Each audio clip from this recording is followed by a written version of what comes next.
time for all of our wonderful speakers. I think we can go ahead and get things started. Hello, good morning, everyone. Thank you so much for joining us for our second webinar of our winter series, Heat Waves in a Changing Climate. My name is Carolyn Mecklenburg. My pronouns are she, her, and I am the Greater Boston Regional Coordinator for the MVP program. So today we're talking about extreme heat. Seems not super timely given the winter storms that we've had this week, but since dealing with extreme heat is relatively new for us here in the Northeast, it's important for us to be thinking about and building heat resilience kind of all year long so we can prepare for those hot summers. Before we dive into the great presentations that we have for you today, I will turn it over to our MVP program director, Kara Runston, to share some quick MVP program updates for you all, hopefully answering some burning MVP questions you all may have. So, Kara. Yeah, thank you, Carolyn. Thanks everybody for joining. We're really excited about the webinar today. The webinar last week was really great. Thanks to those who came for that one. And then we have one more next week, next Wednesday at 10 a.m. That one's just an hour, and it will be about the newly released Massachusetts Climate Change Assessment. So that should be a good one to listen into. Other updates on MVP, we have our expression of interest for the fiscal year 24 action grant round now open. The final deadline for submitting those is February 3rd.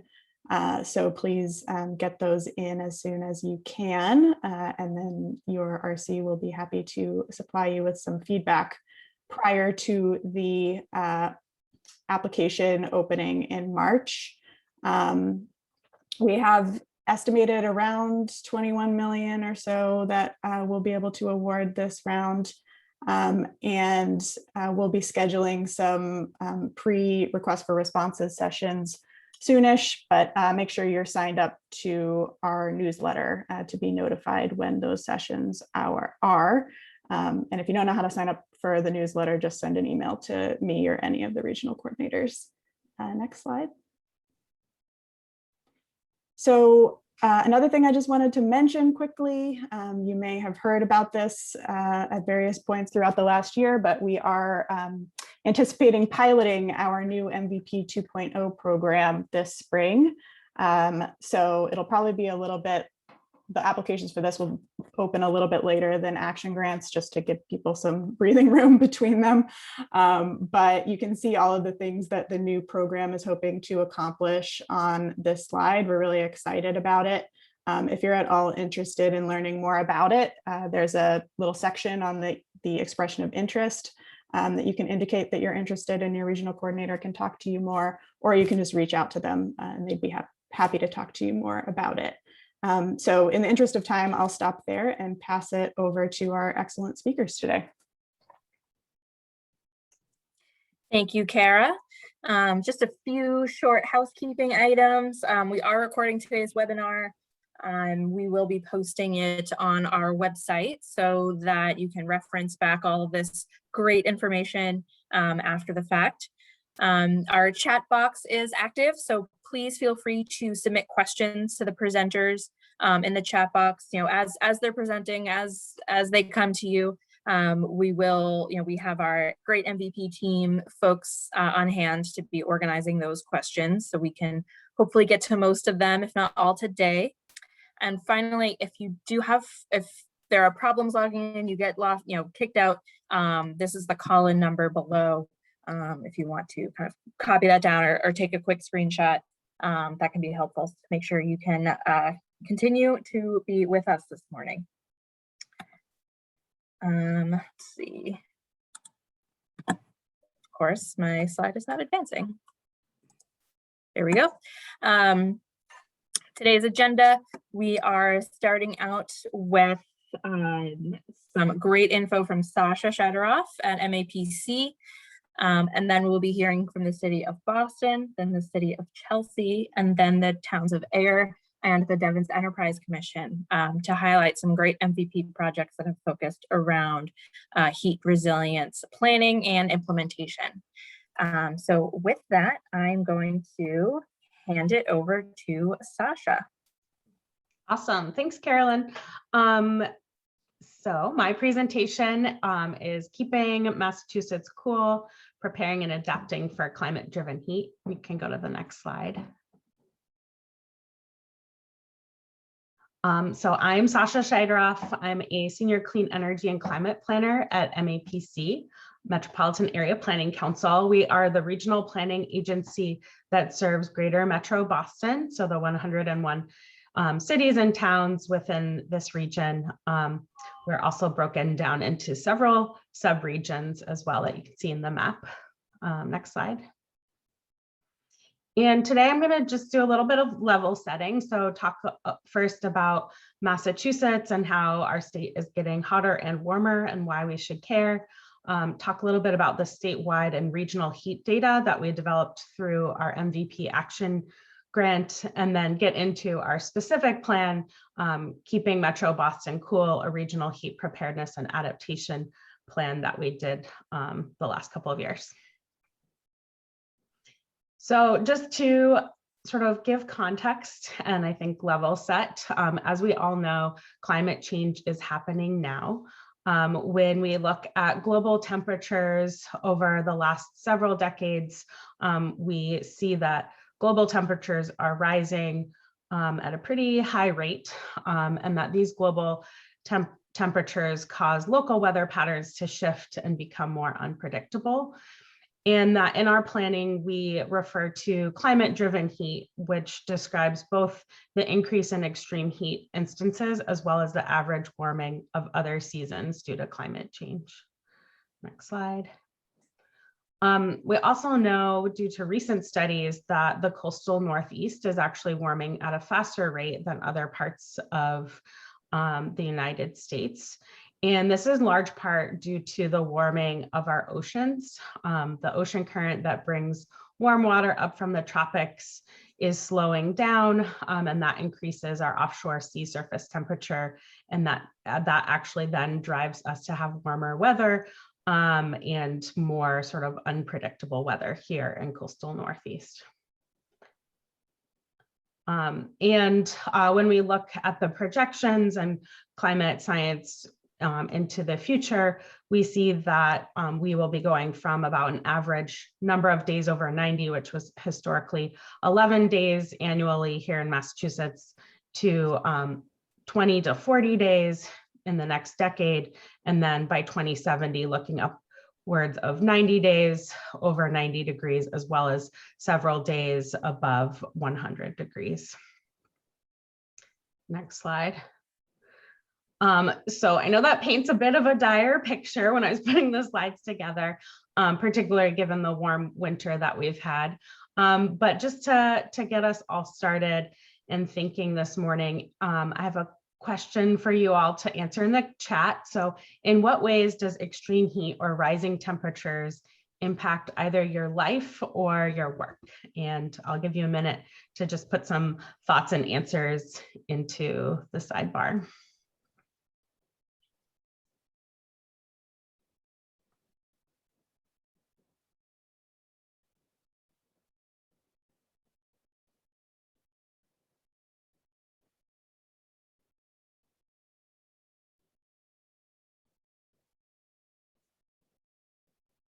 There's no wrong answers, so great, awesome. Seeing some coming in. So increased cooling costs, less time to recreate outside, forcing to use air conditioners, impacts to patients, pets, livestock, yeah, all sorts of ways. Can you click to the next slide? Yes, thank you for putting in your answers in here. Paver binder content, that's very interesting. So impacts of extreme heat and warmer temperatures really impact many different aspects of our day-to-day lives, as well as our work in municipal and regional planning. So the big one, I think, is health and safety. So we all know that it increases instances of illnesses and death. It exacerbates existing health conditions, particularly cardiovascular disease, and then also things like asthma and other conditions like that. We also see an increase in insect-borne diseases, particularly increase in Lyme disease, triple E, and other insect-borne diseases. When we have warmer springs, spring and fall, those seasons get expanded. We've also seen damage to infrastructure, and this is really the case when we have seen the heat domes in the Pacific Northwest and other areas of the country, where we see damage to bridges, roads, public transit and rail, and overloading of the electricity grid to meet cooling needs, and then damage and stress to natural systems, including waterways, water pollution, air pollution, and green space. And then all of these also impact our economy. So seeing a loss of work hours, impacts to worker health, and then also studies show that when it's hot out, we also have reduced performance, both for workers and in school children and education settings. Next slide. So this is just a slide. It's a snapshot of the summer 2021 and some of the headlines that we were seeing in Metro Boston and Massachusetts. That summer we had, I think, 4 or 5 distinct heat waves, and 2 heat waves were earlier on than normal. So we had 2 June heat waves. And some of the things that happened that summer with that June heat wave, we saw that there were impacts to like affordable housing and senior housing, where the air conditioning hadn't been switched over yet because it was early June. Schools were still in session and had to be released early because school buildings lacked air conditioning. And then we also saw several tragic drownings as well, as people turned to water to cool off and lifeguards weren't yet on duty. So we see sort of these impacts across a wide range of our life. Next slide. Extreme heat is also known as a silent killer. Extreme heat is deadly, and it causes more deaths than any other natural disaster in the US. And that there are folks that are more at risk, like seniors, people with pre-existing conditions, those who work outside, pregnant people, and then young children under the age of 5. And recent studies have also shown that 37% of heat-related deaths globally, it was across hundreds of locations studied, that those deaths could be attributed to climate change and increased temperatures. Next slide. The good news is that there are existing efforts to address heat. So we are seeing municipalities and community-based organizations working to address and adapt and prepare for more intense heat waves in the summer. So installing air conditioners, providing utility assistance, installing hydration stations, misting stations, splash pads, and then local heat resilience, as well as thinking about ways to cool our urban environment. And we'll hear about some of those projects throughout the presentations today. Next slide. So let's see, I wanted to share a little bit about the heat mapping work that MAPC did for the entire state of Massachusetts, and helping to understand and advance some of the heat data that we have in the state. So next slide. So this project was funded as part of our MVP Action Grant. We particularly wanted to look at urban heat islands. A few folks mentioned that in their chat about living in urban heat islands and how much warmer it is in their neighborhoods than other neighborhoods. So heat impacts everyone, but not everyone is impacted the same.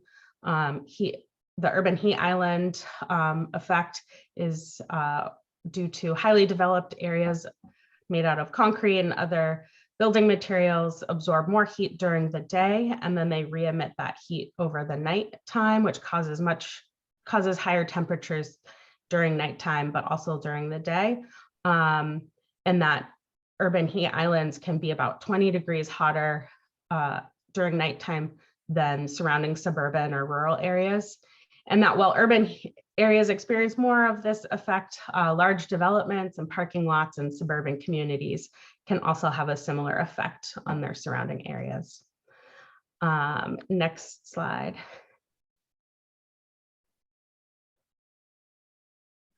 So one of the things that we did, we set out to update our land surface temperature map that we had from 2016 and update it during our MVP project for more recent data.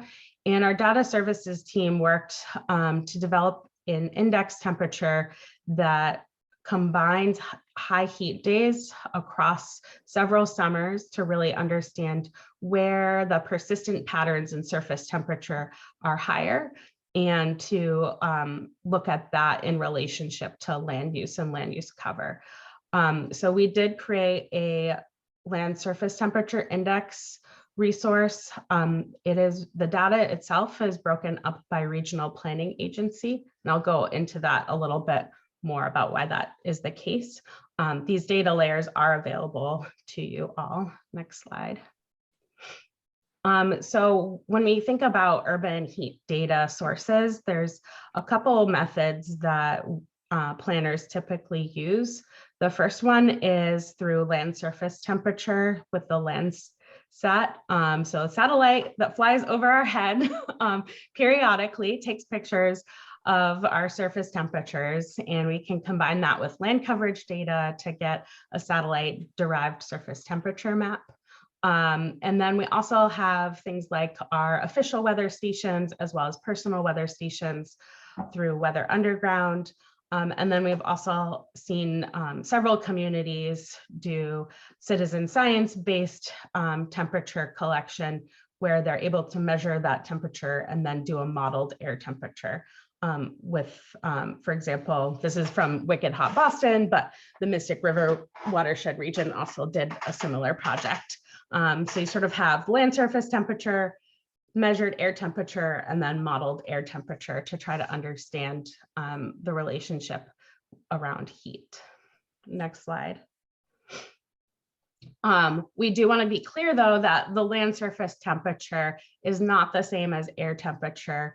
And so when we think about, just to note that surface temperatures can range a lot. So in this map, it shows that with just the land satellite picture, there's a range between 66 degrees Fahrenheit and 140 degrees Fahrenheit of just the temperature of the surface. And then in that same time frame, the air temperature ranging from 88 degrees Fahrenheit to 102 degrees Fahrenheit. So very different in terms of surface temperature and the air temperature. And then the air temperature is sort of more about what you feel, but we didn't really get into humidity here, but humidity is also going to impact sort of that real feel temperature that people might experience when they're outside. So next slide.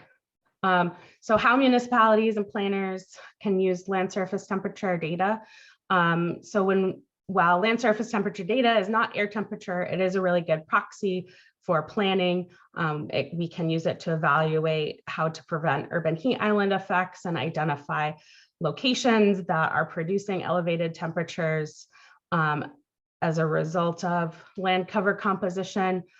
We can also combine land surface temperature index with other indicators like vulnerable populations, environmental justice communities, heat sensitive populations, and look at sort of prioritizing specific areas within your communities where you might want to do more outreach or to do more heat mitigation work. And what we can't learn from land surface temperature data is the exact air temperature or air temperature patterns, which are impacted by so many different things. So the next slide. And Kara just put this in. So these data layers are available on Resilient MA through the data mapping portal. So if you go to land cover, you will find the land surface temperature. We do have hotspot data. So that's sort of the top 5% of hottest areas, and then also broken down by regional planning agency. What I want to note is that, again, with those land surface, the land satellite flyovers, we weren't able to take a single picture of the whole state of Massachusetts. The state gets kind of cut up into like 3 or 4 different sections. And you also need to have it on clear days. There's lots of different things that go into it. So in order to create a Massachusetts-wide map, we did it by regional planning agency region. So you can compare areas within each RPA region. So let's say, you can compare like Boston to like Framingham, they're all within the same metro region, but you couldn't in this mapping compare Boston to Metro Springfield or Western Mass or I think there's a question about Cape Cod or Cape and Islands. So it's a little bit disingenuous to put them all on one screen because it's not an apples to apples comparison, but it does allow us to think about those hotspots. And if you have more questions about this, I can try to answer them or put you in touch with our data services team to talk about methodology. Okay, great. Next slide. So now I just wanted to talk for a few minutes about the other big part of the project that we did through MVP, which is our regional plan, Keeping Metro Boston Cool, a regional heat preparedness and adaptation plan. Next slide. So at the same time, while we were doing lots of data analysis and mapping, we worked with our Metro Mayors Coalition group to develop a regional heat preparedness plan. So the Metro Mayors group is an existing coalition of 15 and now recently 16 because Watertown just joined, 15 communities in the inner core of Metro Boston that work together on collective issues and strengthening the region. That coalition has been in existence actually since the early 2000s, and in 2015 they developed the Climate Task Force and made a commitment to better preparing the region for climate change, as well as a net zero by 2050 commitment. So MAPC works really closely with and helps facilitate the Metro Mayors Coalition and the Climate Task Force.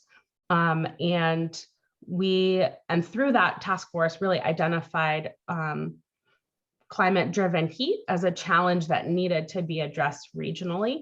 We know that similar to flooding and other climate impacts, those impacts don't stop at municipal boundaries, and that the people don't stop at municipal boundaries either. So someone who lives in Melrose might be commuting into downtown Boston, and on a hot day, how are they seeking resources and cooling centers and other things? How are they seeking their communications about hot weather and what to do? So this MVP project was really to start working together with the coalition and with other community-based organizations and other partners to both understand the heat challenge more, as well as create a plan for adapting and preparing. So next slide. So the goals of the plan, and I'll put in the chat the final document, were really to manage and reduce risks associated with climate-driven heat, improve preparedness for extreme heat events and emergencies, and advance climate equity and reduce disparities within the region, and inform and build capacity to prepare and respond to climate-driven heat. Throughout the planning process, we worked with a subcommittee, both made up of the climate and sustainability folks, as well as public health, emergency managers, school departments, others who might be impacted by heat. we met regularly. We also had many grants for community-based organizations to work with us on the plan and to be engaged throughout the planning process, and really dig into both the public health impacts and also land use planning impacts around extreme heat. Next slide.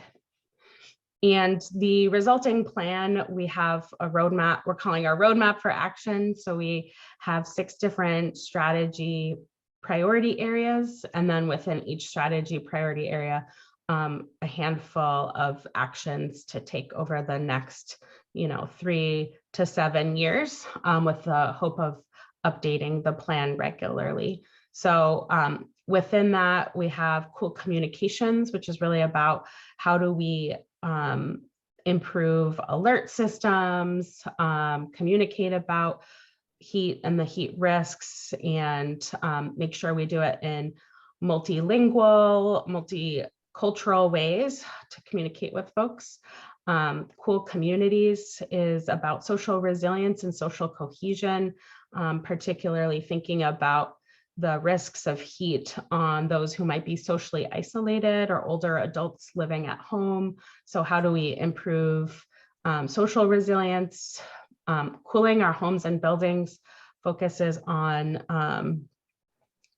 both retrofits. So how do we retrofit our homes and buildings to be more energy efficient and include highly efficient and clean heating and cooling sources? And then also, how do we start shifting our new buildings through zoning code and other policies to also make sure that they're energy efficient and include cooling and cooling for renters.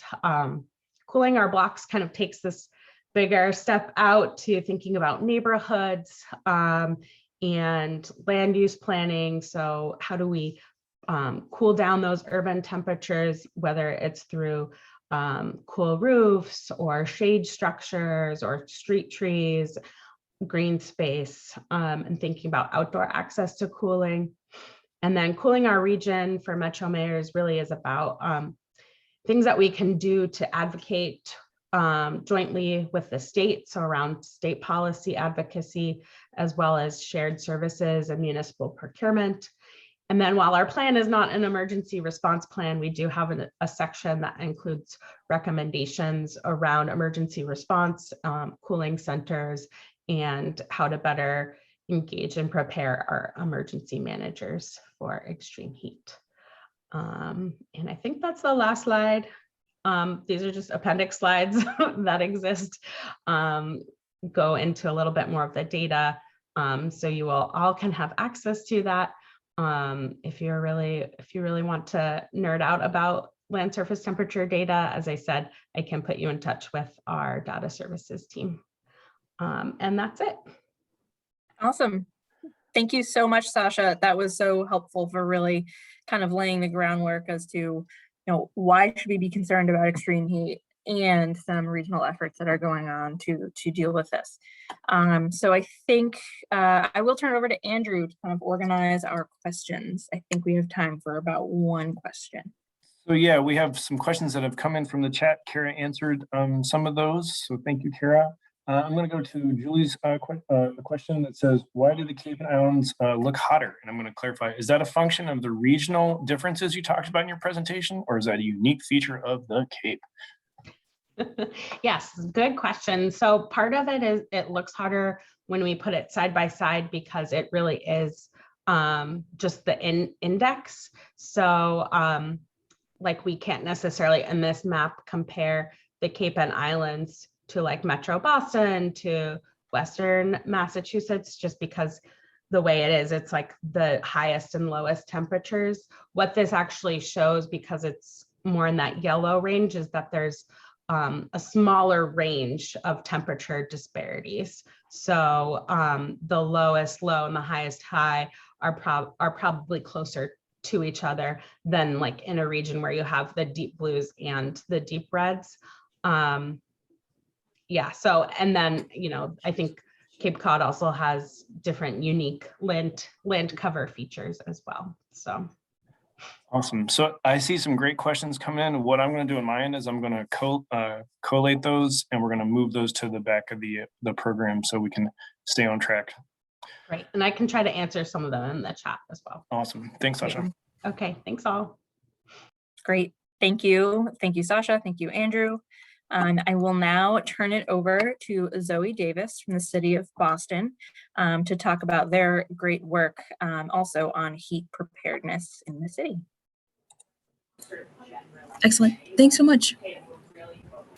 Well, hi, everyone. I'm Zoe Davis. I am a project manager on the Climate Ready team within the City of Boston's Environment Department, and I recently served as the project manager for the heat plan, which I'm excited to share about with you all today.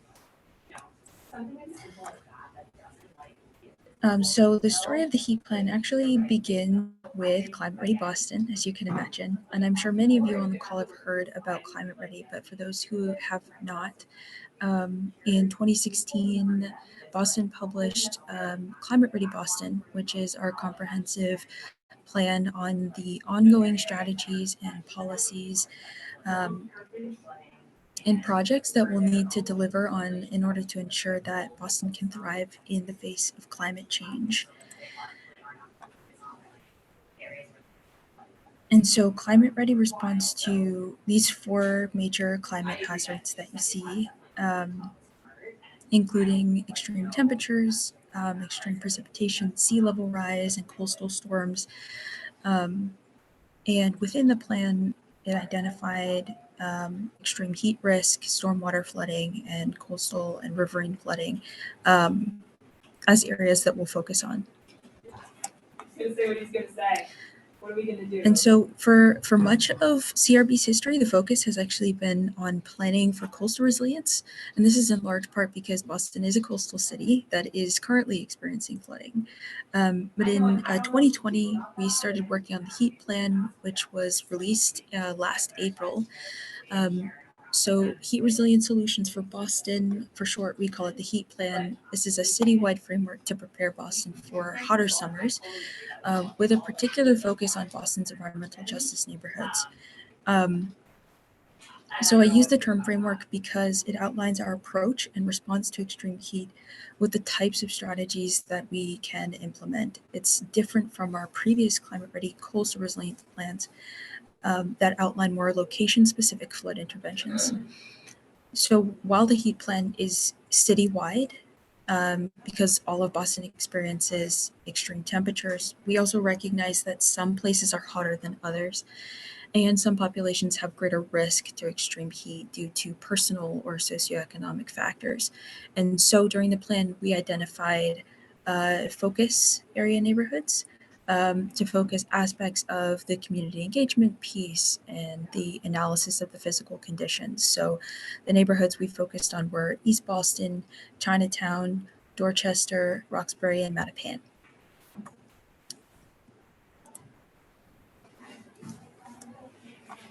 So I wanted to share a quick overview of the plan. These are the core elements that you may find if you choose to read it. So for simplicity, the plan includes 3 primary topics. The citywide context for extreme heat conditions, which includes a historic and geospatial context, as well as future projections. The neighborhood level context, which includes a bit of a deep dive into community perspectives and more local physical conditions, and then the strategies themselves, which includes the vision, goals, and principles. And I'll be discussing some of those elements today. Up to the next slide. So as we're planning for extreme heat, we wanted to consider the range of factors that impact experiences with extreme heat. So in addition to looking at the weather and the built environment factors, we can also deliver more equitable outcomes for residents by also doing things like increasing access to cooling resources and addressing the underlying factors that result in greater burdens on some residents. So some of the factors that we looked at, which I'll talk a little bit about in a moment, is historic development practices that were reinforced by systemic racism and inequity. And so by considering the neighborhood history and social systems that have influenced infrastructure development and policy, the goal is to better understand why some neighborhoods are hotter than others and how history impacts the built environment, access to services, and personal experiences. Next slide, please. Before I get into that assessment, though, a foundational part of the plan was the integration of these 3 types of models here, future climate projections, as well as the development of the urban canopy model, which provided an air temperature model, and then a neighborhood climate model, which was looking at perceived temperatures, what the human body might feel, and surface temperatures as well. So just to go over these briefly, the future climate projections that you're seeing on the left here were developed through the Greater Boston Research Advisory Group, GBRAG. The graph that you see shows projections specifically for Suffolk County, where Boston is. And what it shows is by 2070, it's likely that Boston can experience around 130 days over 80. I realize that this graph in particular does not include the 80-degree threshold, but that is what our what those projections have shown us. As for our 90-degree threshold, by 2070, it's likely for Boston to see around 60 days over 90 degrees each year. For the urban canopy model, this was built by the project team, Klimat specifically, in coordination with Sasaki, who was our lead, to produce new daytime and nighttime air temperature maps, as well as an urban heat island and heat event duration map as well. So the map that you're looking at here is actually of the heat event duration, with the intense red showing extreme temperatures above 95 degrees in the daytime, 75 degrees in the evening for almost 37 hours. So that's a day and a half of extreme heat conditions. The blue is actually extreme heat conditions for about 24 to 25 hours. So everywhere you see in Boston is hot during extreme weather. The final model is this neighborhood climate model, which provides a closer glimpse into the conditions that affect extreme heat on, let's say, a block level.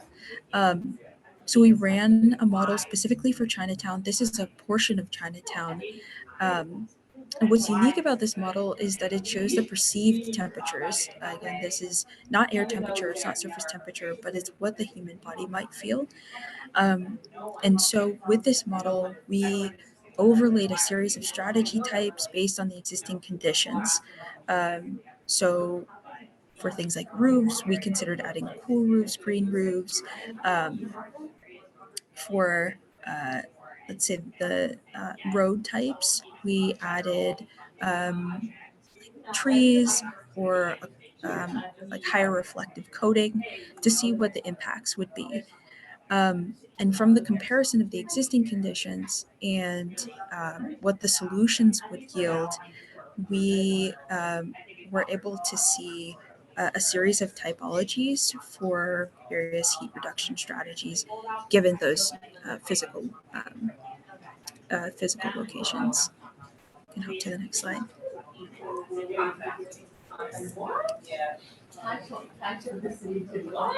So following the development of the temperature map, specifically those air temperature maps, I apologize for the background noise, but following the development of the temperature maps, the team conducted an analysis using the Homeowners Loan Corporation maps, specifically the one from 1938, alongside extreme heat and land cover metrics to understand the impacts of historic development practices on the spatial distribution of extreme temperatures.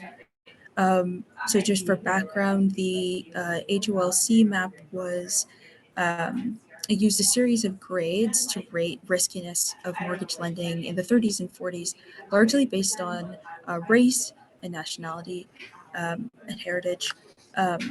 And so what you see here is a comparison of the 4 grades where A and B are together on the same panel, but a comparison of the 4 grades relative to the heat duration in Boston. And just by a visual comparison, you can see that there is a stark contrast between the areas that were graded best or still desirable and the areas that were graded hazardous. Hop to the next slide. This is a bit of a breakdown of that analysis where the team used extreme heat metrics, the daytime and the nighttime air temperature, land surface temperature, urban heat island index, as well as green space metrics. So looking at this percentage of parkland, percentage of tree canopy and impervious surface. The graphic shows a comparison of these 4 grades for each metric across the city, and it's relative to the city median. So what we're seeing is for areas that were graded best or still desirable, they're typically cooler for all of the heat metrics, whereas redlined areas are hotter across these metrics at up to about 7 to 8 degrees hotter in the day and almost 4 degrees hotter at night. And then additionally, areas that were graded best or still desirable, what we see today is they have about 20% more parkland and 40% more tree canopy. And so what this does is it helps us to focus where heat resilience interventions would need to be, for example, for trees, identifying those areas that have less trees and focusing solutions that include trees there. So as part of the planning process, we also sought to understand the everyday human experience of heat exposure and accessing cooling resources, alongside understanding the geospatial analysis and environmental factors of heat. And so one of the ways that we did this was through participatory mapping. So this is an image of our COMAP survey that's showing open responses to questions like, where do you experience heat? Where are the hot spots in Boston? Where are the cool spots? And where do you go to stay cool? And we also asked people to describe the physical conditions that they saw in these areas. So at this time, asynchronous engagement was really critical. It was a major part of the planning process, given a large majority of it took place during the height of quarantine.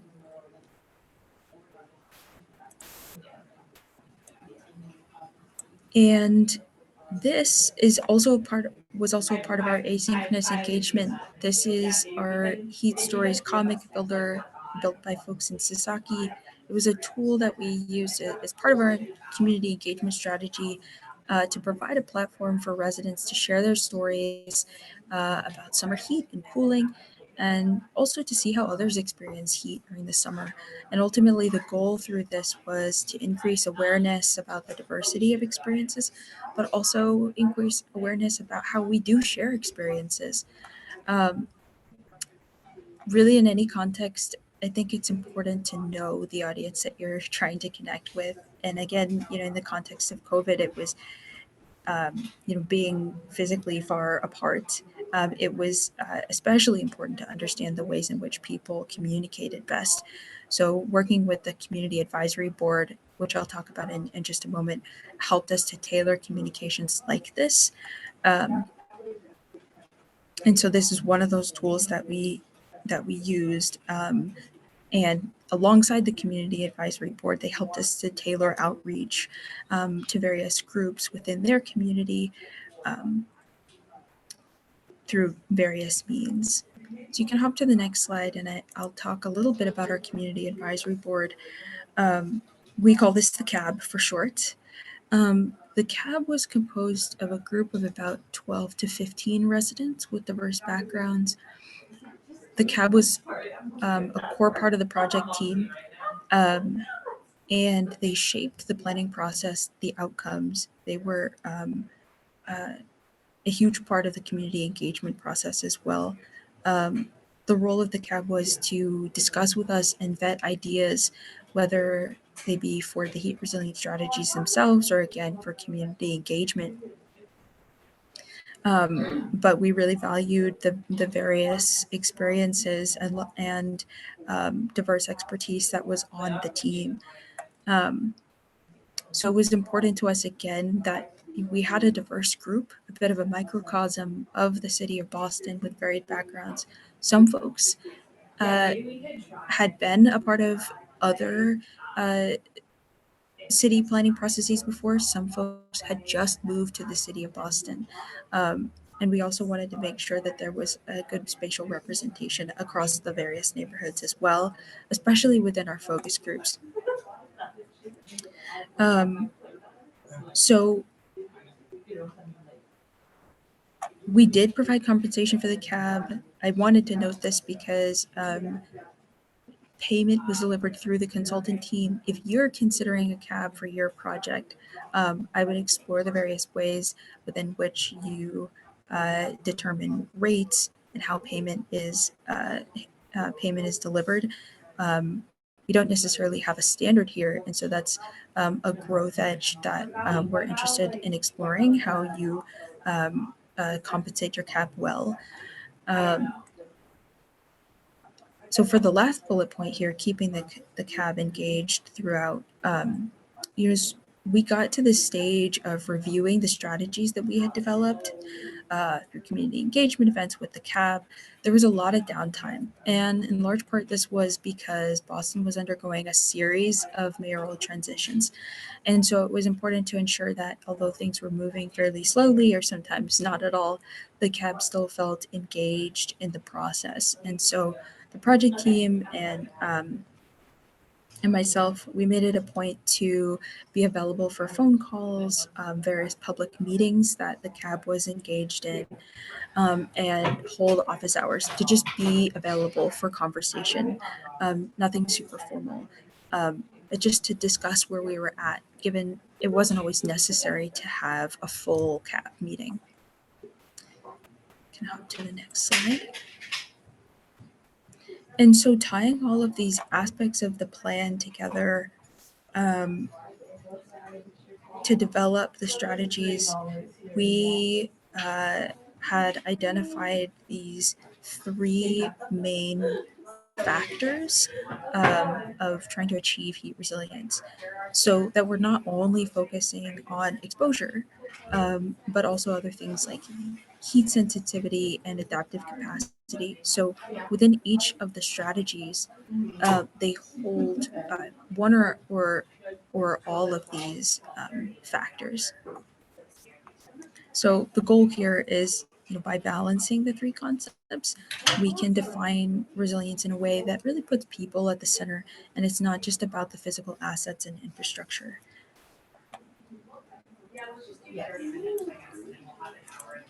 So these are the 8 layers within which the 25 strategies exist. So these are strategies to increase access to resources, reduce localized temperatures with an attention to the various vulnerabilities that may exist.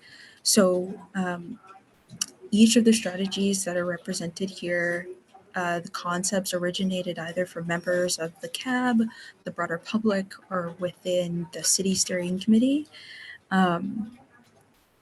What you'll notice within the first row, these include more operational communication space awareness building strategies to increase access and operational capacity. The second row is has more of an attention to reducing temperatures, localized temperatures around buildings, parks, and streets, and through integrating heat resilience into zoning, planning, and permitting. You can hop to my final slide here. I just wanted to briefly note some of the strategies that we're moving forward currently and some of the pilot projects that we had moved forward while the heat plan was ongoing. Namely, the image that you're looking at here shows a cool spot. This is a cool spot at the East Boston Public Library. So while the heat plan was ongoing, we worked with our lead consultant, Sasaki, to design and build cool spots that included shade, seating, misting, And these places also included free Wi-Fi, and in some areas programming that was provided by the Boston Public Libraries. So I'm actually going to stop there. I know that there are a number of other things that are ongoing on this list that we're advancing, and I'd be happy to speak with you all about those in the Q&A. Thank you. Hey Zoe. So there's one question that people have that can be answered really quickly is one, where do you find Zoe's contact information? And two, can they have copies of your slides? That's something Yes, you could definitely have copies of the slides, and my contact information is on the slide. Cool. Okay, so we have time for one question here, and I guess the question that I'm going to use has come from our audience, and it is, what did you learn from the cab that you otherwise wouldn't have known? What did I learn from the cab that I otherwise wouldn't have known? That's a great question. I think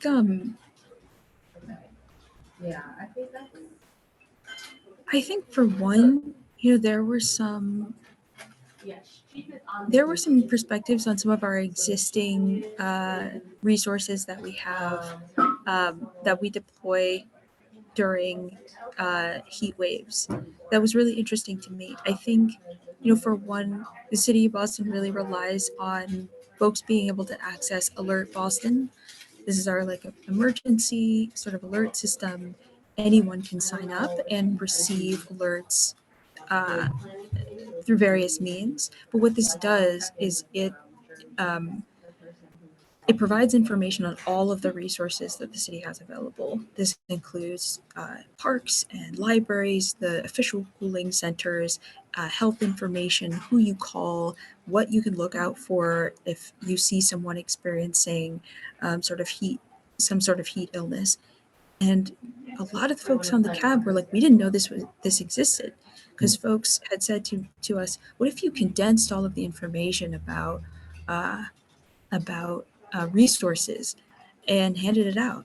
And it's like that is a primary thing that we do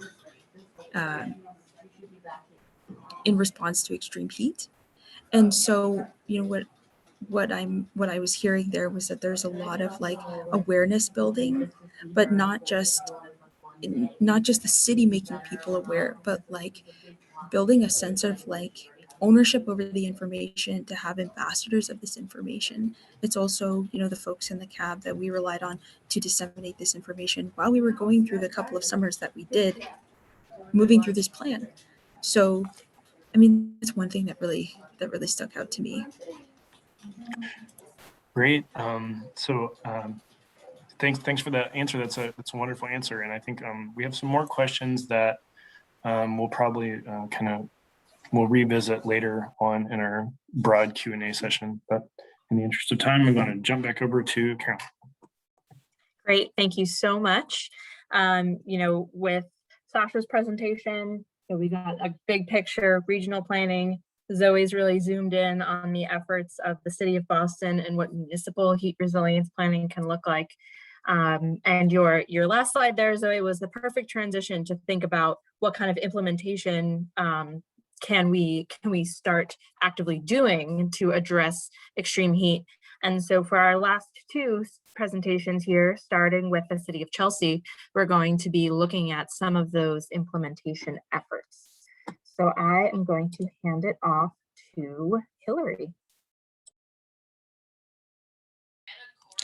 Good morning, everyone. My name is Hillary Domino. I work for the City of Chelsea Department of Housing and Community Development. Today I'm going to talk a little bit about an urban heat mitigation pilot project that the city sought funding for through the MVP grant funding. Next slide. First, a little bit of history about the City of Chelsea.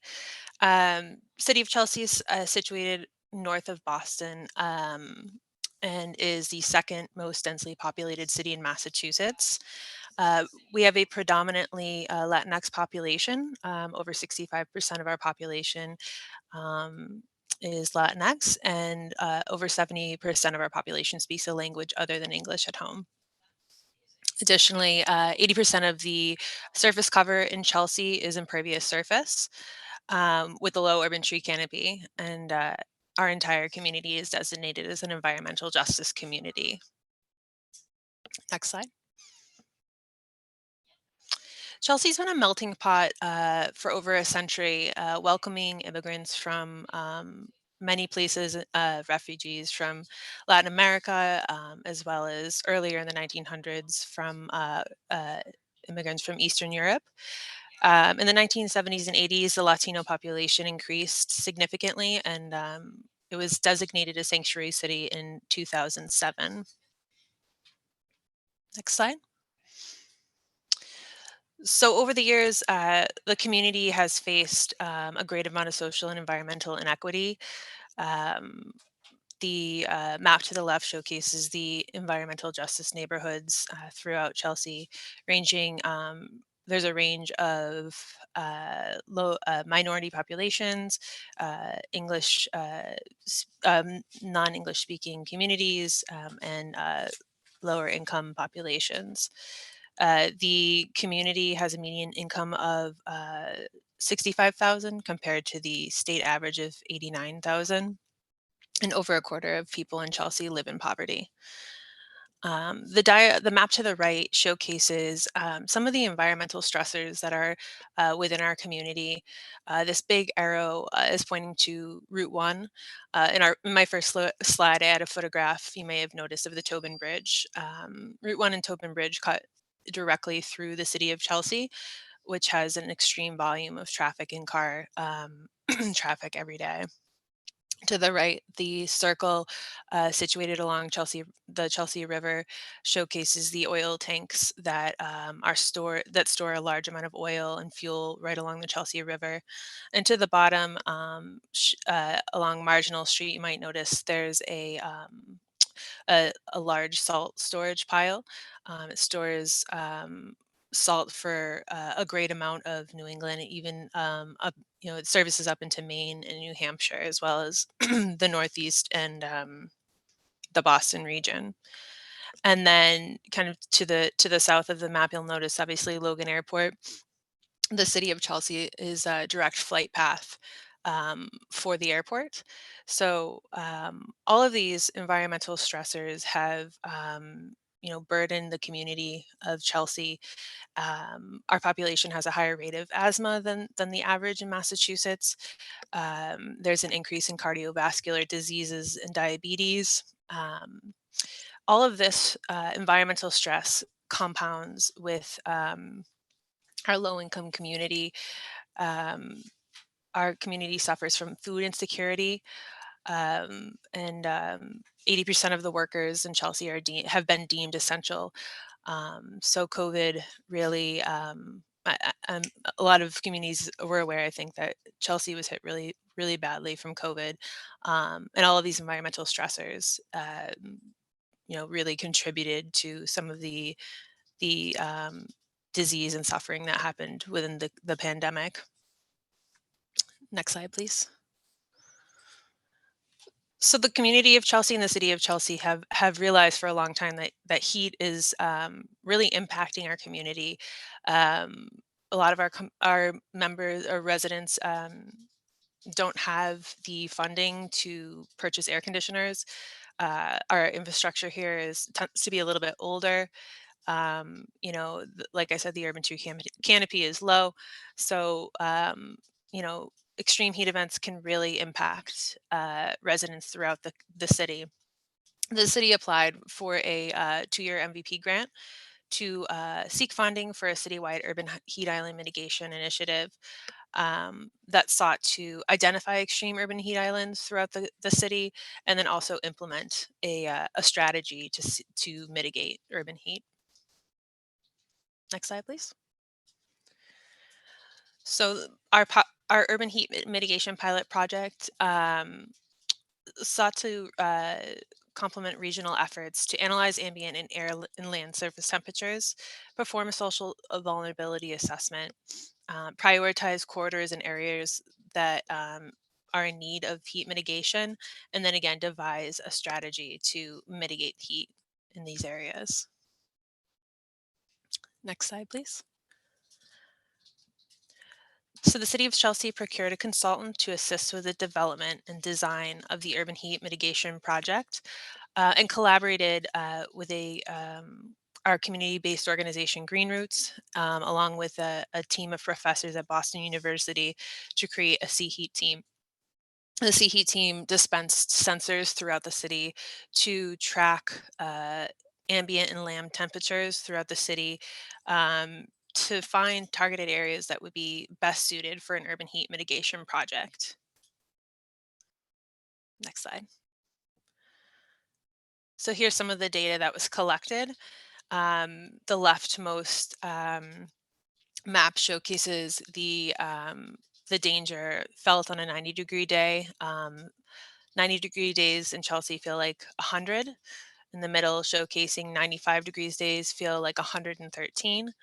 And on those extreme days of 100, temperatures can feel like 129, which puts the entirety of the city of Chelsea in extreme danger of heat-related illness and disease. Next slide, please. So here are some of the identified urban heat islands throughout Chelsea that we sought to target and are hoping to continue to target in the future. The area that we chose to mitigate is number 4, the Highland Street neighborhood, the Boys and Girls Club. This neighborhood is home to a Boys and Girls Club, as noted, and is one of the warmest areas in Chelsea and dense. This was chosen. That is one of the reasons why we chose this area, especially because of the influx of children in the area. Next, please. So sensors, to the left, the map showcases the Cool Block project. This is the area that was chosen, like I said, to pilot some of these urban heat mitigation projects. So the 3 kind of star sensors to the right of this map are over the Boys and Girls Club. That was the main focus of the Cool Block project. But the city did team up with the Green Roots and the DCR, Greening the Gateway City program, to add an additional 50 trees along Maverick Street, which is the street that runs north of the Boys and Girls Club. Next slide. So some of our heat mitigation strategies utilized planting shade trees along the Cool Block. Like I said, we planted in tandem with Greening the Gateway City 50 trees along Maverick Street, but directly within the Cool Block, we also planted 3 large shade trees and 2 smaller trees to assist with heat mitigation. Several bioswales were installed to add green space and to also assist with stormwater retention and runoff. And then the sidewalks and roadways were renovated. The sidewalks were renovated and cured with a lightly colored aggregate. And then the roadway was repaved and then afterwards treated with a blast treatment, which removed the initial layer of pavement within the roadway, with the thought being that, hopefully it will absorb less heat over time. Next slide, please. So here's some of our photographs of the Cool Block being pulled up and renovated. The picture to the top left showcases one of our bioswales. This was situated in coordination with the drainage within the area because Chelsea also is already suffering from extreme flooding events. By adding this green space and this area where water can run off and be absorbed, we're hoping that we can kind of, kill 2 birds with 1 stone in that regards. So all of these areas were pulled up. Bioswales were um, created, installed, and then if you next slide, Carolyn. the end result was these increased areas of green infrastructure, bioswale. So the city really wanted to integrate heat mitigation along with flood resiliency and stormwater retention, while aesthetically improving the neighborhood. If you notice to the left, one of our shade trees was planted here right in front of the playground in hopes that with growth over time, that'll provide a good amount of shade. And then you can see the newly planted trees to the back on Maverick Street behind the playground equipment. Next slide, please. This is a photograph of the roadway blast treatment. So to the right, you'll notice obviously the newly paved area, and to the left, a picture of our contractor removing that asphalt, that initial layer. I found this part really interesting. It, it almost looks like, what a road would look like in 10, 15 years after being aged by the sun. It was just sped up with this machine. So, um, yeah, really exciting. Next slide, please. So next steps, one of the pieces of the urban heat project and the cool block project that wasn't able to be implemented at the time of this pilot project was an installation of a white roof at the Girls Club. The city has secured funding at this point to provide that white roof. So we are in negotiations with the Boys and Girls Club to add a white roof in hopes to kind of, complete, if you will, the pilot project. Next, the city obtained a lot that is within the bigger Cool Block project, which I had was showcased on a map earlier with the sensors and the stars.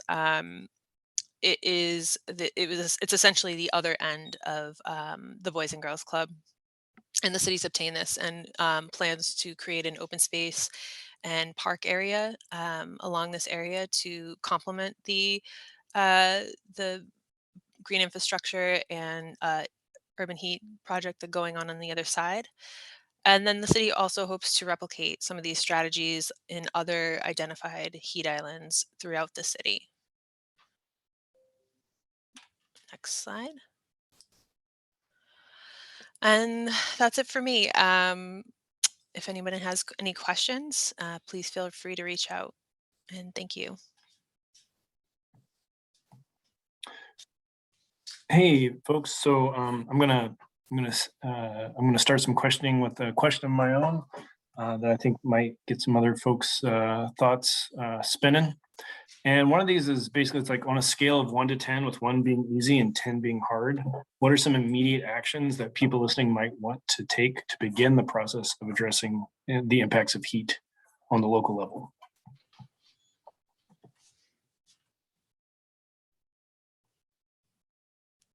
Was that question for me? I'm sorry. Yeah, I that's didn't you. know if That's it was you. a broader Sorry. question. Oh, Sorry. okay. I'm sorry. Can you repeat yourself? Yeah, basically, it's like, so people want to they're listening to this and they're thinking, oh my gosh, this is a big issue.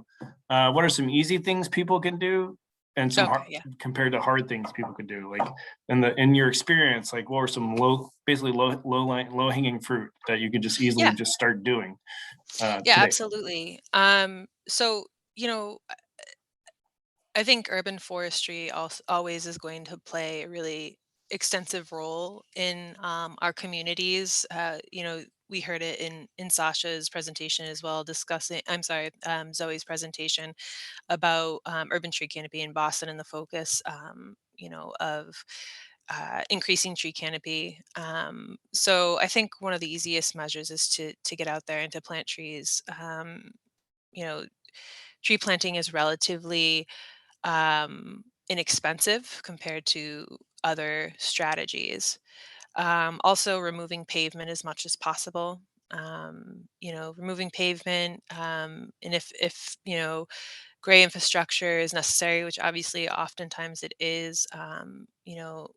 permeable pavers or other pavement that can be a bit more porous to support better healthier green infrastructure, I think are two ways that are kind of easy starts for people. And there's another question I have is, did your DPW freak out about you messing up their new road with a BB blasting machine? Right. No, but they were, we try to be as communicative as possible within the city. And this project, part of it was the repaving and then the blast treatment. But I have been in discussions with other municipalities and other, kind of government agencies, and I know that um, it can be difficult to find the right path forward as far as gray infrastructure. There's a debate on whether painting roadways is a better strategy, or how do we um, you know how do we create a cooler gray infrastructure. I think that's a kind of a debated question. And there was a question from folks regarding one, tell more about how the blast treatment works. There was a question about that. And then the second is monitoring that's taking place to assess the effectiveness of these cool block strategies. So the blast treatment is like Andrew mentioned, it's a kind of a blasting with I don't know the actual mechanics of it, but it's essentially a machine that blasts away the top layer of asphalt and immediately changes the color, lightens that color of the asphalt, with the hopes that less solar absorption will occur. And the other question, I'm sorry, was Just monitoring. monitoring over time. So the CHE team is they do have sensors out still. So before the implementation happened, the sensors were out after even it was identified as a heat island, and the sensors have been are going to be put back up. As soon as spring rolls around, to monitor ambient and land temperatures to continue the process and make sure that they this is hopefully working. Excellent. So I think what we'll do is we'll take these remaining questions and kind of put them at the Q&A session at the end, because we want to make sure we have time for our folks from Ayer and Devens to talk about pocket forests, which are a different kind of intervention that you might choose to implement on your local level as well. Absolutely. Thanks, Hillary. Thanks, Andrew. I will now turn it over to our final presentation, last but certainly not least, Alan and Beth, to tell us about those pocket forests. Very good. Thank you so much, Carolyn. Hey, everybody. My name's Alan Menoyan. I'm the Director of Community and Economic Development for the town of Ayer. I'm joined with my colleague and dear friend, Beth Sudemeyer, who is the Associate Planner for the Devens Enterprise Commission. So, hey, I'll jump right on what Hillary Domino just said. She said, hey, you do anything, urban forestry, plant trees. Well, not only are we planting trees, we're planting pocket forests, tiny forests, sometimes known as Milwaukee forests, okay? And that slide, that first one, if you could just go back real quick, I'm sorry, just one. That's just a shot of our team. The first thing we did, and I'll say how we got it, but that is us at Dennehy Park in Cambridge. Shout out to the Superintendent of Urban Forestry, Andrew at Cambridge, went out, they hosted us.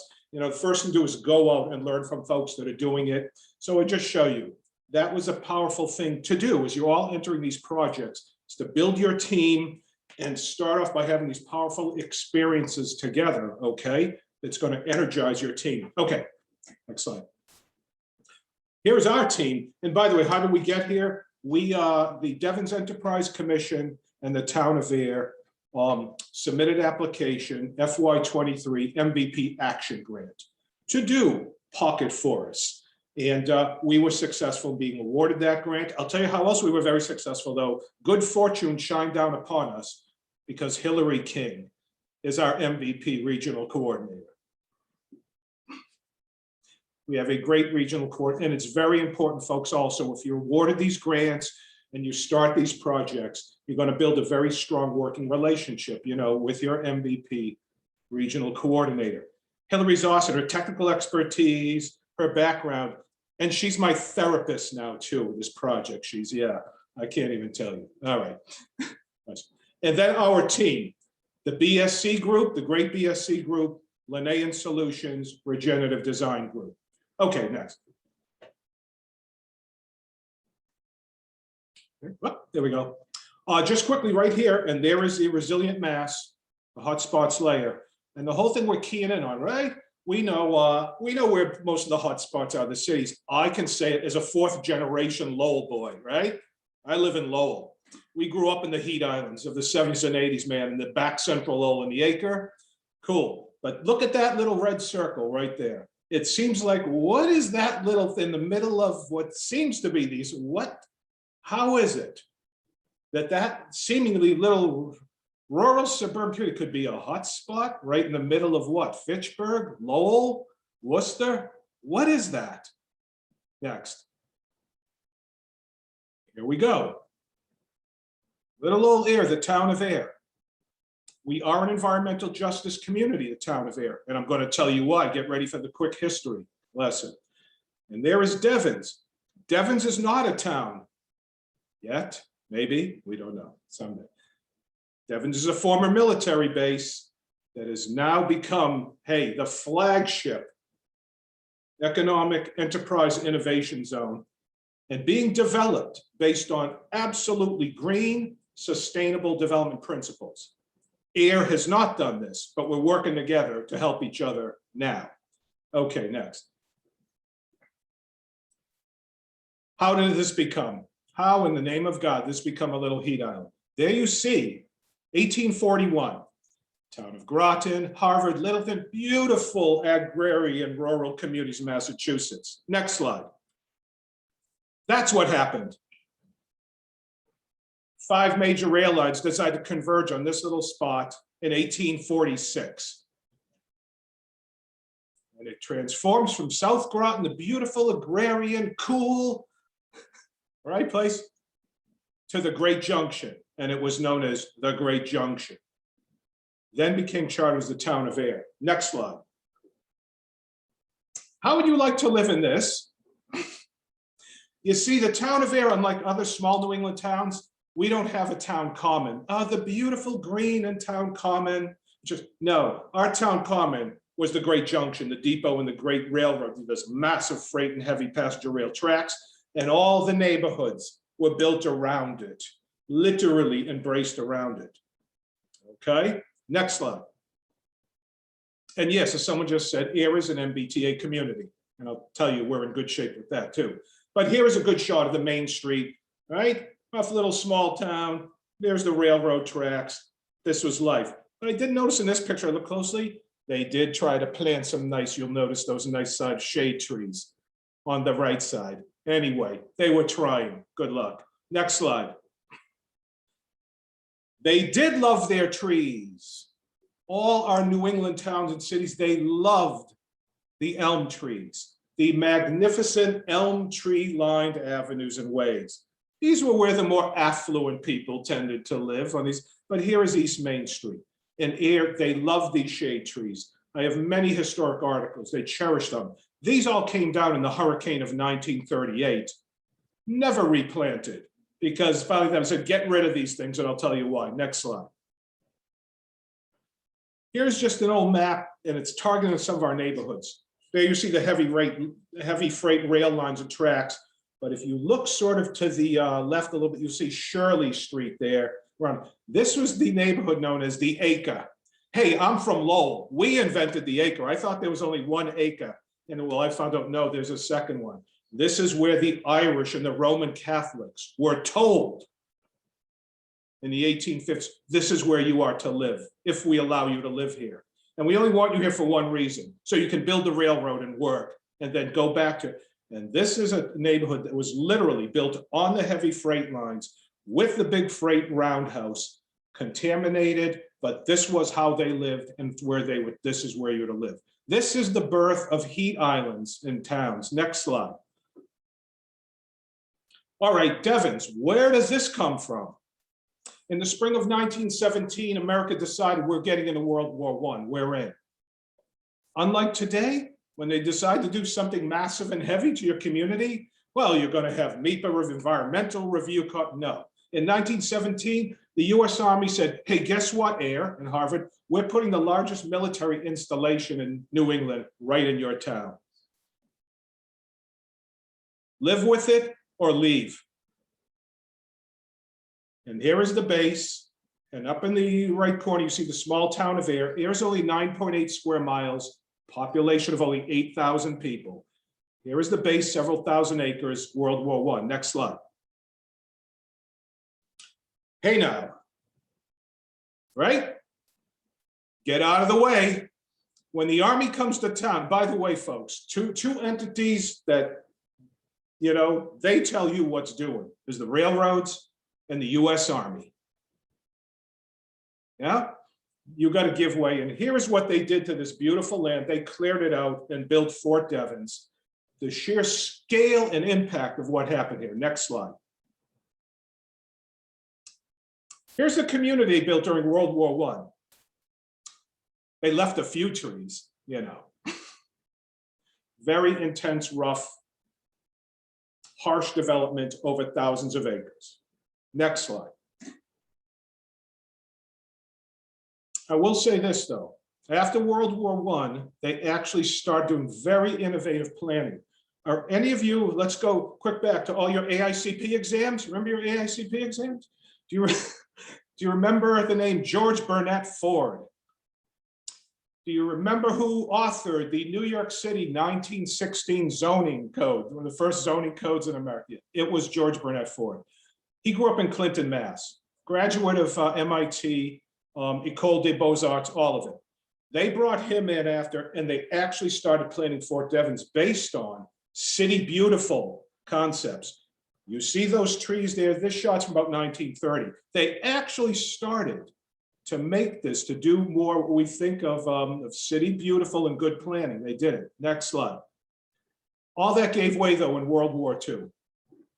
And I'll just say here, with World War I coming, Air was a quiet town. This was also the rise of the automobile age. Here's what happened to downtown Air. Thousands of cars, and this was, they said, oh my God, what is it? Well, okay. You better asphalt everything over, because this is what you have to accommodate now. Next slide. Our beautiful stations once were green. They were landscaped. They actually were beautiful, and they did this quite purposely. Next slide. Here's what happened to it during World War I. It's got to be cars, the troops, clear it out. Even you notice that little fountain, that fountain right there on the right side? That was our beautiful story. They said, get that fountain out of there too. We just brought that fountain back, first time, to Depot Square in 105 years. It's back home now. Because we just built a park at Depot Square, we're greening it. Next slide. And to boot, let's build a military airport in your little town too. And they did. This is one of our big hotspots. We look at it and say, what is that up in the northeast corner? What? Because it's closed now, it's decommissioned. They built a nice big old airport in our little town. Next slide. So, you know, this was World War I, World War II, the Korean War, the Vietnam War, Desert Storm, all through. On top of this, you have the heavy freight railroading going and heavy trucking. Everything had to be asphalted. Here's downtown Air, about 1965. Does this give you a warm, organic, shady feeling? God almighty. You know, this is where it went. Next slide. And here we live with the legacy today. Park Street, next slide. Our Rotary, the other gift from the US Army in 1940. We're going to build you they called it the traffic circle, you know, and this was the big new entrance to Devens. And this is our little new heat island now, because you all know when you have a traffic circle, you got to build auto-oriented crap all around it, you know? What else, you know, and this is what they did. And by the way, this rotary goes into Devens now, and it goes into the big intermodal trucking rail regional facilities. So you have hundreds of heavy trucks coming out of there 24 hours a day, okay, with the rail trucking interface. Tough stuff. Next slide. And here we go. One of that image I showed you of Shirley Street, the acre, the Irish neighborhood. Well, here's what they did with it. The whole neighborhood has been an asphalt football field. Of course, the old Irish church was there in the priest at Allen back in the day. You had to have that park for the old Irish wakes and funerals. I said, I know, I'm from Lowell, believe me, I know. Went to many great old Irish wakes and funerals. Better have some room. Big families. Okay. But this is one of our first projects and targets. The folks that live in this neighborhood have been subjected to the ultimate of heat island effect on top of air quality. The freight rail lines runs right along the right side of this image. So the church, St. Mary's Parish, this neighborhood is saying, Alan, let's make this livable, cool this neighborhood. Next slide. West Main Street, same thing. Isn't this lovely? This is our spot. I write form-based codes. I'm a form-based code guy. I wrote a form-based code adopted out here, and this is all being redeveloped with amazing new infrastructure, and this will never look like this again in the future, and it's hot stuff. This is being transformed. Next slide. Right down in the freight rail yard, right down where the folks live. Go ahead, I won't say any more. There it is. Next slide. Folks live, here's their neighborhood. Would you like to live there in your front yard in a freight railroad track with, you know, pavement? Next slide. And out at the Willows. Interface rail track, Westford Road. By the way, why is air developed in this way like other small New England towns? Because of the Army, we have full water throughout the town, public water system. Most small towns like here don't have that. We have full wastewater. Most small towns don't have that. It's because of the Army. We had to do it. So because of that, you know, we have a very large industrial park in air. By the way, 80% of all the tofu made in America is made in air. So I hope you all enjoy your tofu. It's made in air. But heavy, heavy, heavy trucking, 24 hours a day, interfacing with the heavy freight lines. And there you see that neighborhood sitting right there. Next slide. Now, final environmental justice and what? How is all this line up? Air population living below the poverty level, right? Just keep this in your mind visually. There it is, right? And by the way, right at the Great Junction, right at the crossroads of the rail, right there. Next slide. Female head of householders living below the poverty level. We have a lot of single mothers in this town with kids. Gee, look at how that's lining up again. Next slide. Air female head of householders with no family. Folks, what we're seeing mostly, you know, are elderly women, older women that are alone. Husbands have passed away, no children. And they're exceedingly vulnerable. And they're growing that population in our town. And again, you see where they're concentrated, right in the neighborhood. Next slide. Air over 64. And just when folks were talking about people that are vulnerable to cardiovascular diseases, seniors, pre-existing conditions, people that are socially isolated, here they are, right dead center in that spot again. Next slide. Proximity to Superfund sites, the other gift from the US Army. Oh my God. The Superfund sites now to be cleaned up. And guess where most of these were? We all know who lives in close proximity to Superfund sites, yes? This is why it's an EJ community. Next slide. EJ Community 2020. And there it is going into, you know, air, that central air, and going right down into Devens, okay? Next slide. Hey now, there's the heat map. Gee, all that stuff I just showed you aligns right up with these populations. Coincidence? No. We all heard what Zoe said. We all heard what else said. This isn't by accident, you know. So now, how was that? Was that all pretty dramatic for everybody? Okay. Next slide. I'm going to hand it over now to my colleague. You see, I do the dramatic emotion. Beth now will ground you all back in professional, technical. What are you going to do about it then? Okay. What are you going to do about it in air? And I'll just add to hand off to Beth. Thank you, Alan. Right. Well, I'll just one quick thing, Beth. I just want to say, folks, most of the communities in the Commonwealth are small towns. Now, I come from Lowell, where we have capacity and staff and all stuff. Most of these towns out here, you have one town planner. We don't have big mapping, so we don't, you're really trying to make something happen with very little. So I'll just say, it's, the work is ahead of us in these small towns. They have the capacity to do this. Beth, thank you very much. Thank you all, please. Thank you, Alan, so much. I appreciate your enthusiasm for our communities and the history, and for laying the groundwork for the presentation today. We have a lot to do to improve our communities, to make them more resilient in the face of climate change and climate vulnerability. And you've really demonstrated the legacy of the railroad activity and the military activity in our neighborhoods, and shown us how much opportunity there is to advance and move forward. So AIR and Devens have partnered on this pilot project for creating pocket forests. And this is based on other activities that the communities have undertaken related to municipal vulnerability preparedness. Both communities went through the planning process and identified opportunities for making the communities more resilient. Devens created an action plan for climate resiliency, and also participated with some other neighboring communities, Harvard and Bolton, in the Apple Country project, which identified a number of nature-based solutions that could be pursued to make the communities more climate resilient.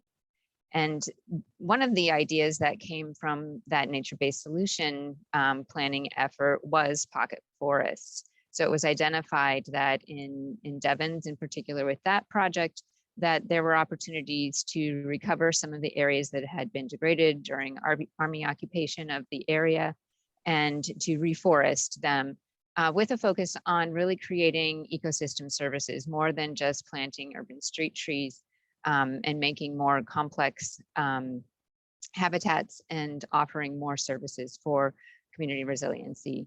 And AIR was a natural partner in this, given what you've just heard from Alan about the history and the lack of a lot of canopy in the more residential and industrial areas. And geographically, we're just so well positioned to work together on a project like this. Next slide, please. So these are just a couple of the screen captures that came out of the Apple Country Nature-Based Solutions project. Again, we did have a lot of tools that rose to the top about low impact development strategies, planting more forests, reducing pavement. And again, the pocket forest was a priority that we decided to pursue following that initiative. Next slide, please. And here we are, as Alan indicated, we visited a pocket forest, the Miyawaki Forest at Dennehy Park in Cambridge. And this just gives you a sense of what we're talking about.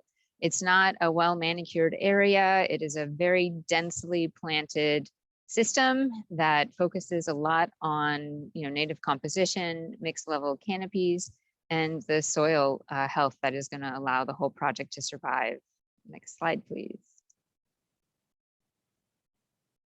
So our project focus this year is to establish one pilot pocket forest site and identify additional sites so that we can start to create a network of pocket forests within the community. So we're doing this through a great deal of community outreach and involvement. And it's been such a pleasure to be working in the community on this project, because there's so much interest and enthusiasm coming from the residents, the schools, and the businesses about installing these pocket forests and allowing the community to benefit from the services that they offer. We're also establishing the protocols and the educational materials so that these pocket forests can be replicated both at other sites in our communities and in other communities. and then to teach the community about how to be stewards of the pocket forest, help maintain the pocket forests, and be a part of the ongoing monitoring and evaluation of the forests. So in the future, we hope to install additional forests and again, coordinate more with especially the education and outreach in the community to make sure that everyone understands the benefits and gets excited about being able to continue the effort. Next slide. So again, a pocket forest is a very small, densely planted and curated forest that has multiple levels of canopy activity. So we'll have some trees that'll take off and become, the canopy. There'll be mid-level shrubs and understory trees, ground cover. And of course, it's very, very important for us to initiate the project with soil inoculation that's really creating a healthy condition for the pocket forest to thrive and meet those goals for carbon sequestration and success. Next slide, please. So the size of the pocket forest will, on average be about the size of a basketball court. Again, very densely planted, low maintenance so that we're using all native plants and won't have to rely on herbicide and pesticide being introduced to the space. We anticipate that there will be a good deal of management of the sites for the first few years to reduce the weed pressure. And we will be watering the pocket forests for the first 2 to 3 years. But once we get a good establishment, we anticipate they will be much more free growing and won't require as much intensive activity to maintain them. Next slide, please.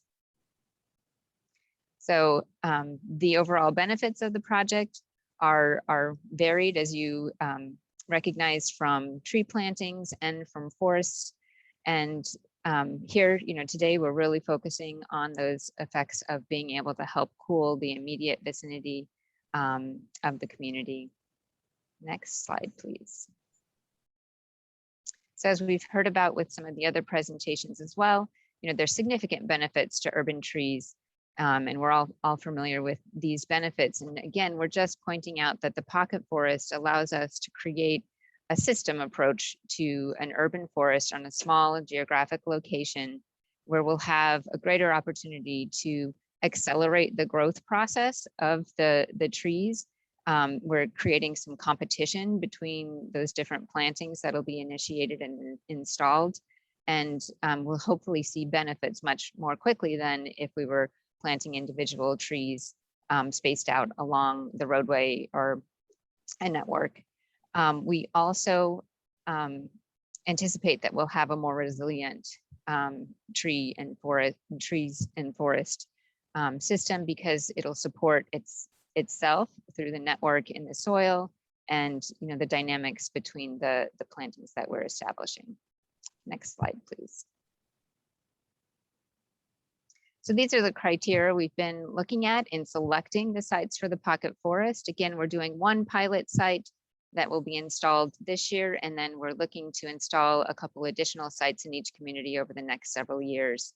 But we're looking at how the location will allow us to improve air quality and water quality, and also quantity, thinking about stormwater management at these locations, the overall cooling effect of providing the forest in these neighborhoods, and then certainly looking at the climate vulnerable populations and how we can improve physical and mental well-being.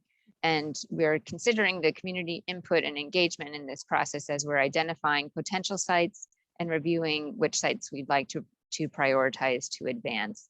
And I mentioned earlier, it's been such a delightful project to work on because so many people are really enthusiastic about making these improvements in our communities. And as you can see from a photo like this, we've got a lot of opportunity to improve, a lot of these streets and corridors in our community. Next slide, please. So these are some of the resources that we're using. Our project website does have a data viewer available. So here we're looking at land cover, and we identify that we do have some forest networks and connections and corridors within the community. And we're looking at the areas that are, of course, highly impervious areas where we can establish a pocket forest and help to build a greater network of connections of those natural systems within the communities. Next slide, please. And again, looking at the land surface temperature that we've discussed with some of the other presenters today. So this one is developed by our Regional Planning Commission, the Montechusett Regional Planning Commission. And so this is looking at, again, as was mentioned previously, this is comparing sites over just that Regional Planning Commission area. And we can see how hot, you know, this core downtown area, as well as the Devens area are. And again, go ahead, one more. Just another data set with the more vivid colors here. And this one comes from the Trust for Public Land data set. We found that this data set actually doesn't comprehensively cover our whole study area, but for the core downtown area and parts of Devens, it was a good representation of the heat island impacts and severity in our communities. Next slide. So again, just capturing some of the examples of the community engagement. We've been promoting the project at some of the local festivals and fairs that have happened. We had a kickoff meeting that took place in November and was well attended and allowed us to look at maps with residents, including some of the students from the local schools, to start thinking about where we have hot areas, high impervious areas, and opportunities to have, you know, high visibility sites that people will really be able to benefit from the pocket forests. And then since then, we've also had a number of site visits to visit the sites that came out of these initial efforts to identify potential sites. And we've gotten a lot of input from the community about, you know, their interests in advancing some of these locations. Next slide, please. So this is an example of some of the sites that were considered for the pilot installation that'll be installed this year. The Shirley Street neighborhood is the circle all the way to the left, and this is the one close to St. Mary's Church that Alan had discussed. A lot of impervious area right next to the rail corridor, right at our downtown train station. This is the middle circle location, again, right in the middle of the very high heat area and lots of impervious area around there. And then to the right is close to our library on East Main Street. And this is directly adjacent to a bridge that goes over the railroad. And we have a town-owned parcel there, just a triangular wedge that's part of the approach to the bridge and part of East Main Street and an intersection with another street close to St. Andrew's Church. And this is the site that we're actually going to advance as the pilot location. Again, you know, right by a busy roadway and truck route and the activity from the rail. Yep. High visibility site, and offers opportunity for the library to come out and use the area as an educational and, you know, parklet space as well. Next slide, please. So this is a little bit closer look at that pilot pocket forest location and the site visit where we brought the team out to take a look at it. So we have a sloped area that goes up to the approach to the bridge. And then this lower portion is going to be where we're going to plant the, you know, very dense pocket forest mixed in with some of these trees that have been planted not too long ago. So we'll be able to incorporate that into the design. Next slide. Another location in air that we're considering for a future pocket forest installation is the Sandy Pond Schoolhouse. And this is near the Willows and on Westford Road, directly adjacent to one of our industrial park areas along Westford Road. So it is at the edge of one of those high heat island areas as a result of the industrial area and the railroad, again, passing by very close to here. So one of the things that we're doing is looking at, you know, any permitting requirements for the installation of these pocket forests.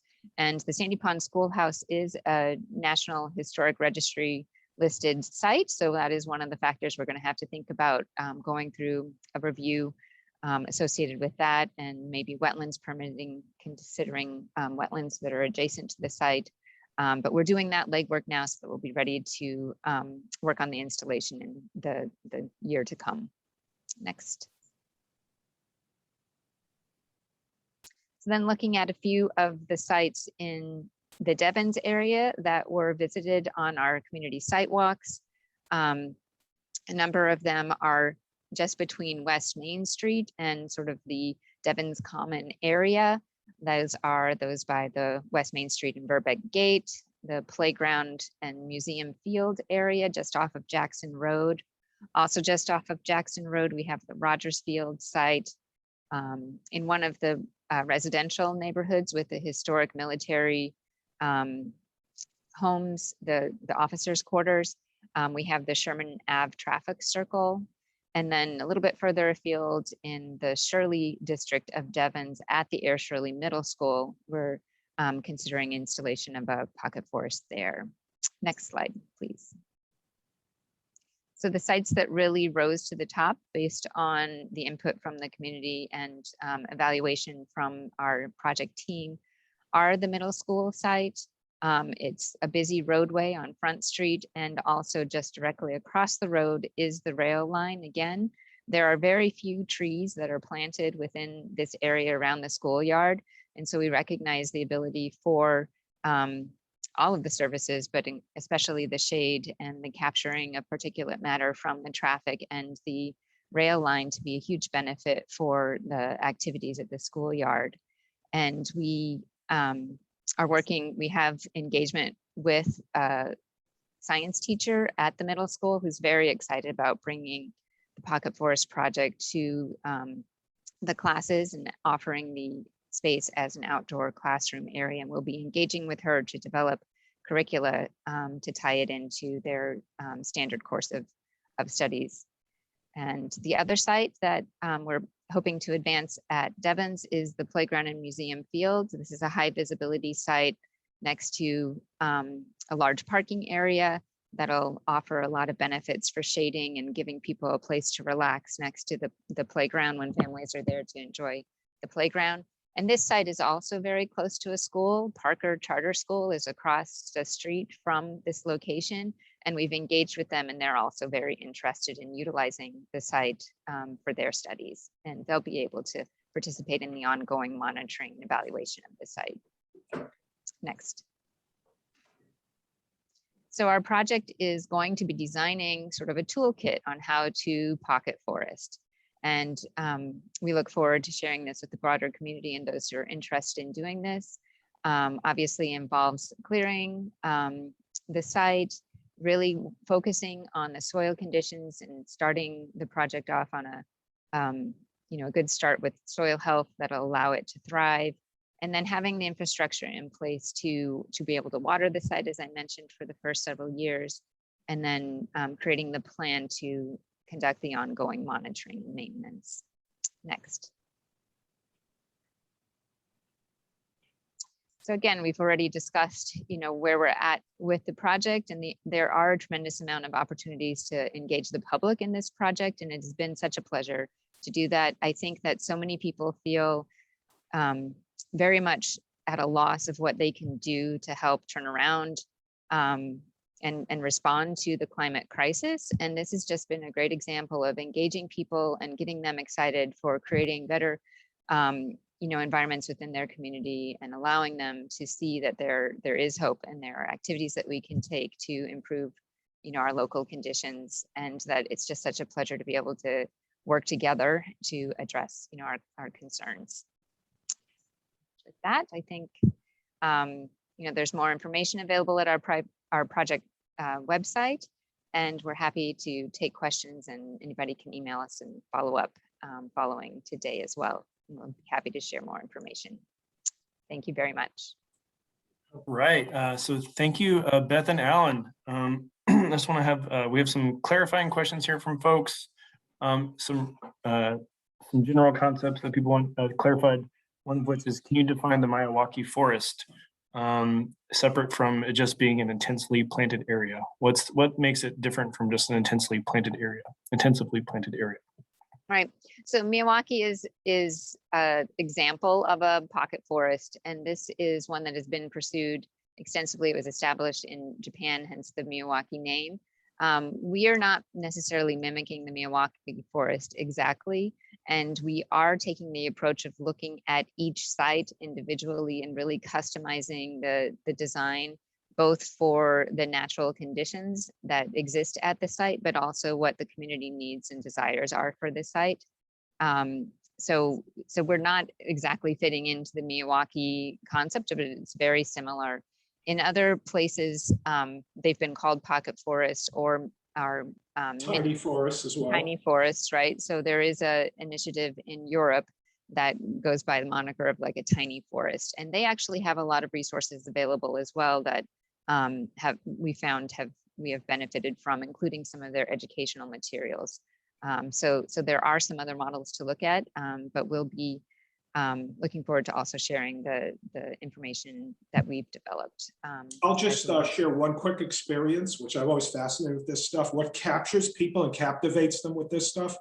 When we'd say pocket forest, try to say, oh, that's interesting. You're going to plant trees in the neighborhood. We say, but we'd use the term Miyawaki forest. It really intrigued them, just like folks here. And they'd start saying, what is that? What did you say? And they'd research. So I found that the more I used Miyawaki forest, the more people were like really tuned into this and got fascinated by it. But as Beth said, as I've learned from this experience, there are different approaches to each of these. And Miyawaki, all in the end, is it super accelerates through the soil, the plantings, the growth of the thing, and the intensity, the diversity of the thing. So that's basically what Miyawaki's doing, So we have one more question for Air Devons.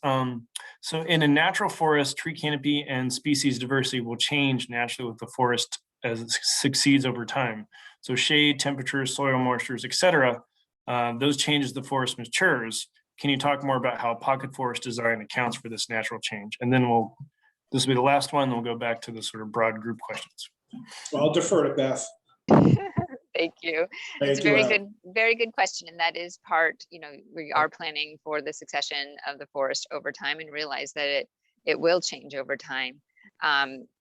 Part of the goal is really to think about what species are sort of missing from our natural environment and what would have been there prior to the deforestation that happened over 100 years ago in our communities.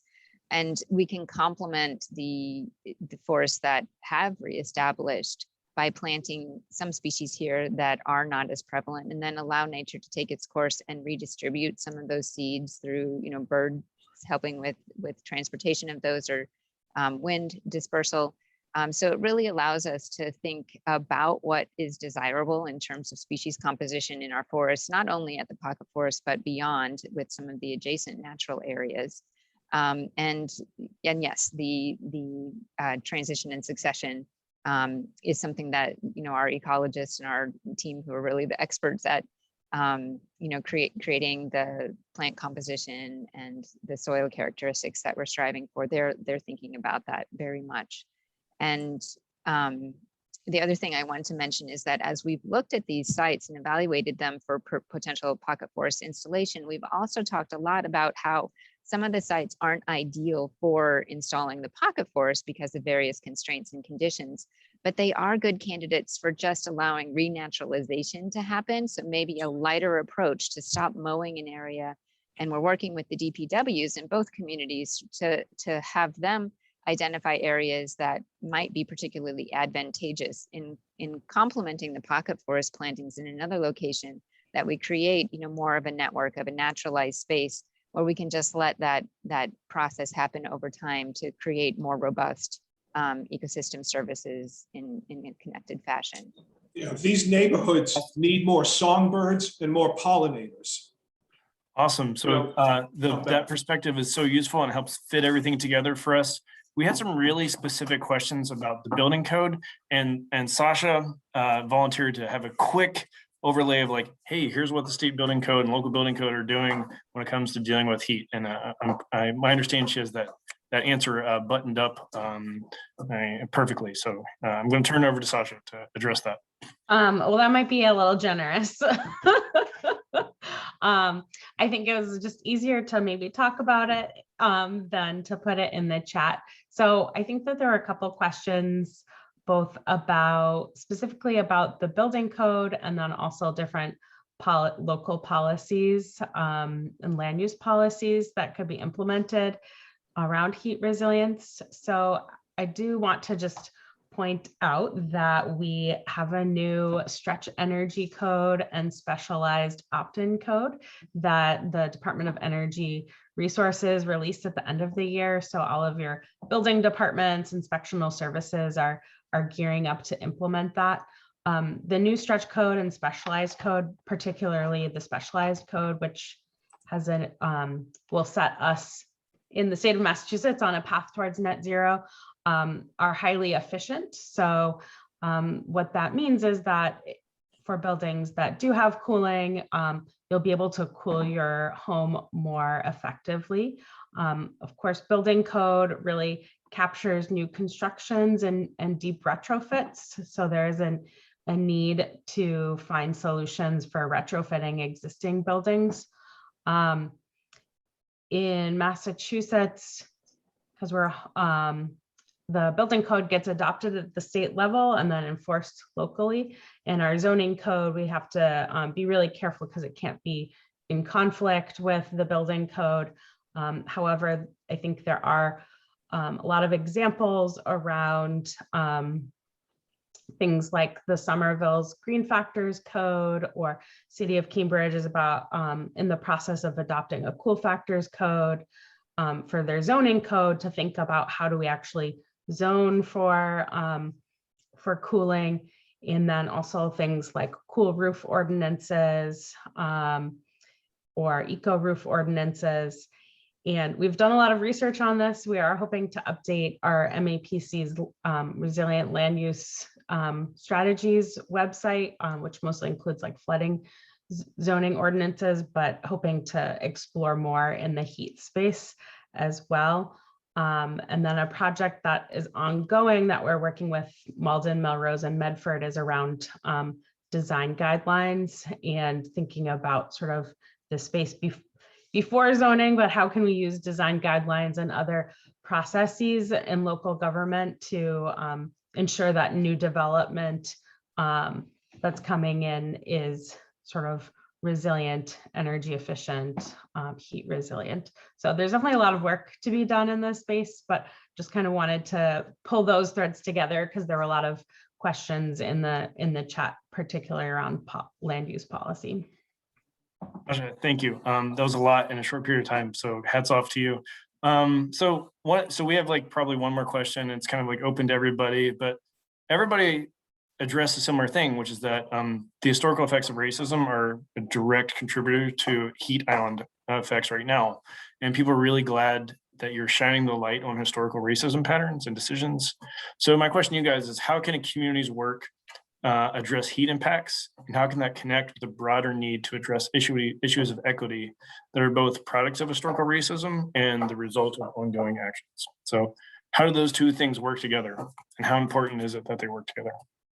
Well, I just started by saying it's not only racism, it's racism and classism. You know, it's both, right? You know, driving together. What we find, the folks in these neighborhoods, especially the rising generation, this project is just raising their awareness and consciousness. They know they don't live like in a city, and they've kind of become accustomed. They think this is normal in my neighborhood. This is the way it should be. So just doing this project, you can tell there are a lot of younger people and others that it's really affecting the way they're looking at their own neighborhoods. And they're realizing, and these are the folks, as Beth said, that are really coming out and engaging with us and saying, we didn't know how to change this, but we want to now, you know, really take a leading effort for our neighborhood, in my own neighborhood. They know they can't save the global warming, but this is making them say, I can save my neighborhood though. And just that incremental step. And by the way, when we do this right, we're slowly, all right, I was going to say something, but I won't. Is this wokeness? Is this what, I don't know what it is, but no, they do. They need to understand the history of this. And when they look at it, everyone acknowledges and everyone says, this is exactly what happened and why it happened, you know. Awesome. So I think we're almost at time. I want to let anybody else address that issue because it's super important. But my time with you is done, and I'm going back over to Carolyn to let Carolyn control the rest of our time. So thanks. Thanks, Andrew. Do we have one more project that would like to respond to Andrew's question about equity and heat mapping?